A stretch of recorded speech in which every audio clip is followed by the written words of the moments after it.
back here at Dana Point, California, and we're coming straight back to you live with another Shralp Stories. And today we're going to be talking about how to go from intermediate to professional level surfing. 3 small tips that I'll give to you guys to unlock your full surfing potential and really get yourself to that next level. So you guys know the drill. We're going to go for a Shralp. We're going to come back up top, and we're going to go through a couple little pointers that I think will take your surfing to the next level. So I'm going to ride my hand shape thruster Sullivan surfboards, and I also got brand new towel from Racetrack Traction Company. They're releasing towels. They have t-shirts, hoodies already, but now never before seen checker print towel that is just big enough to lay on for the beach. But it's a cool checker print towel. It's like the finishing flag at the race.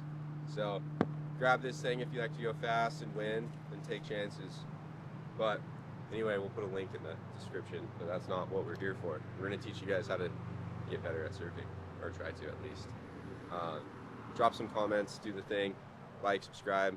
Well, I'm going to go surf, so follow along.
Alright, welcome back to Shralp HQ.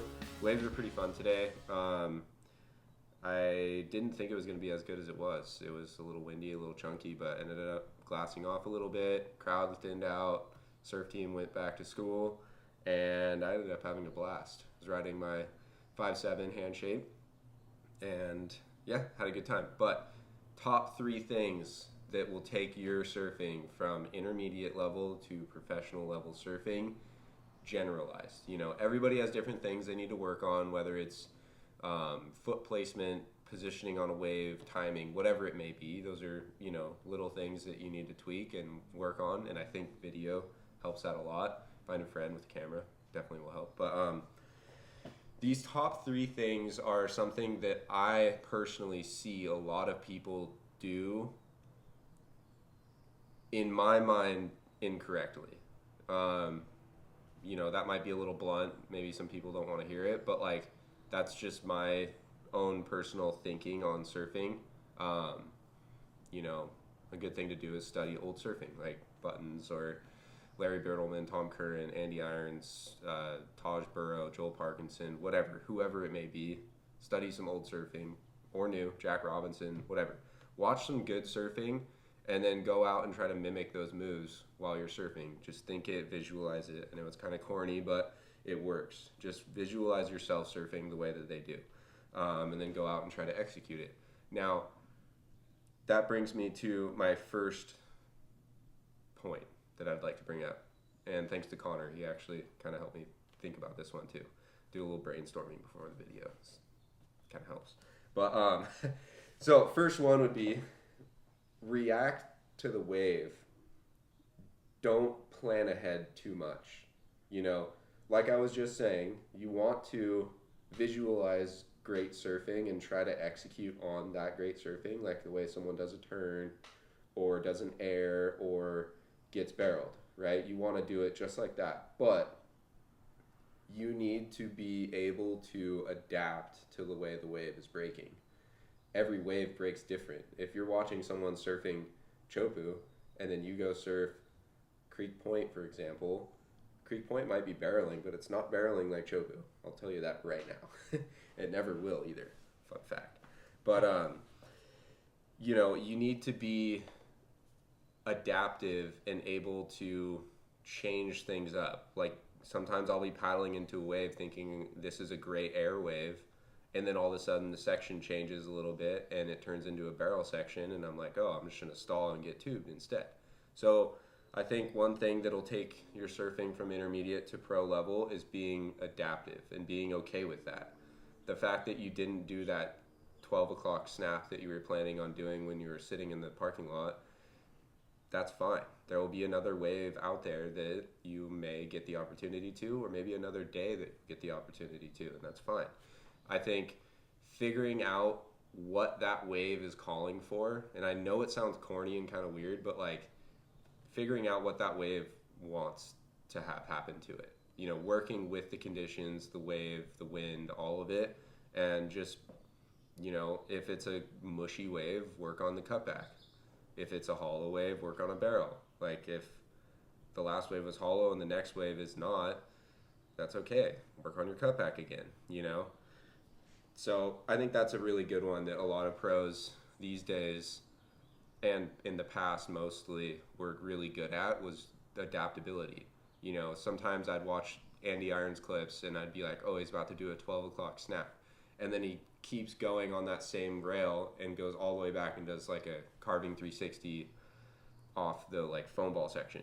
So that's just him coming off the bottom thinking I'm going to do a snap, and then all of a sudden like, oh, I'm just going to keep going actually, and then turn it into this, and then it ends up being the coolest clip of the whole movie.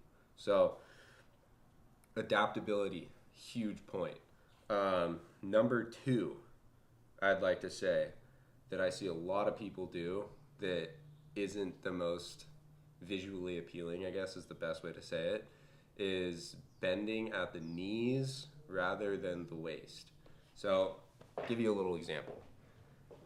What I see a lot of people do is they'll bend a little bit at the knees, but mostly at the waist, and they're surfing like this, right? You'll see a lot of people do that, and it doesn't give you good stability. Like, a lot of my weight is back over here on my heels rather than centered on my shin bones. So if you just twist your body a little bit, point your feet a little more straight, and bend at the knees and keep your back a little more upright, boom, then you have a really centered, strong, stable stance that'll keep your surfing going forward. I think that's a really big one that helps a lot of people, or could help a lot of people take their surfing to that next level. Now we're talking about intermediate surfers. Don't be mistaken from, advanced or whatever. Intermediate surfers, try your best to bend more at your knees than you think is even comfortable. Like a lot of people that I have helped surfing, I'll tell them, oh, bend at your knees more. And they would tell me, I feel like I'm bending so much at my knees. Like, what do you mean? Like, I'm bending so much. No, you're kind of bending at your waist and leaning too far forward. It's setting off your center of gravity, and it's just not good. So, bend your knees, ladies and gentlemen. It'll help. Then the last one I would say is slow down. Too many people try to rush everything. They see that perfect section at the end of the wave that they want to do that turn that they envision themselves doing. And they rush all the way down to the end of the wave and waste the whole good part of the wave, number one. Number two, they'll lose all their speed because the speed is in the pocket of the wave. So if you see a section that looks good for a snap and you just came off a cutback and you think it's going to be tough to get to that snap and it may not work out, don't do it. Just come off the bottom, do a little high line to get some more speed for the next section so you can really lay into it.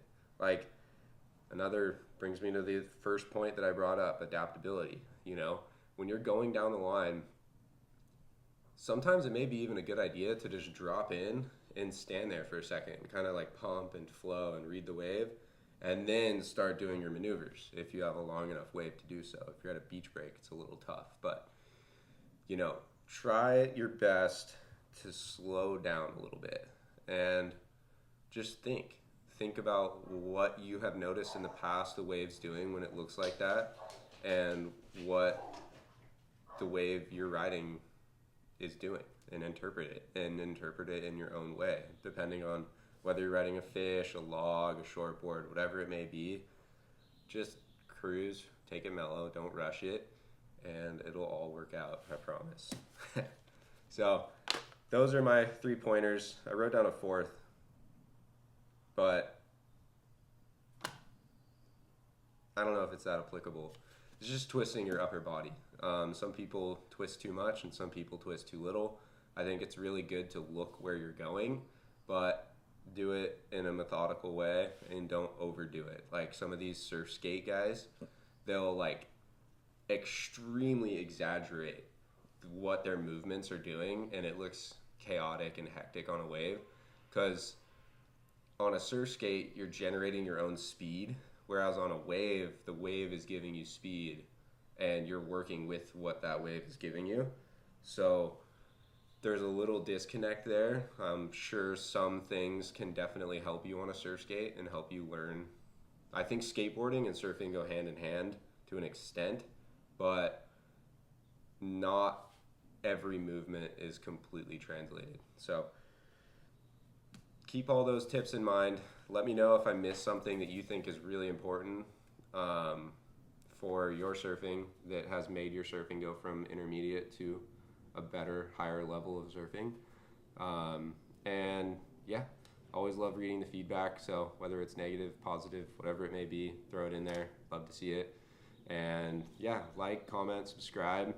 Check out Racetrack. New towel is about to drop. It may not be out yet by the time this video is out, but I'll try to nag the higher ups and see if they can get them to throw it up here quicker. But yeah, tune back in next week. Sorry again we missed you last week. Things got hectic. I was traveling, and you know, it's the way it goes sometimes. So, but yeah, we'll be back at it. All right, thanks for tuning back in. I'll catch you guys later.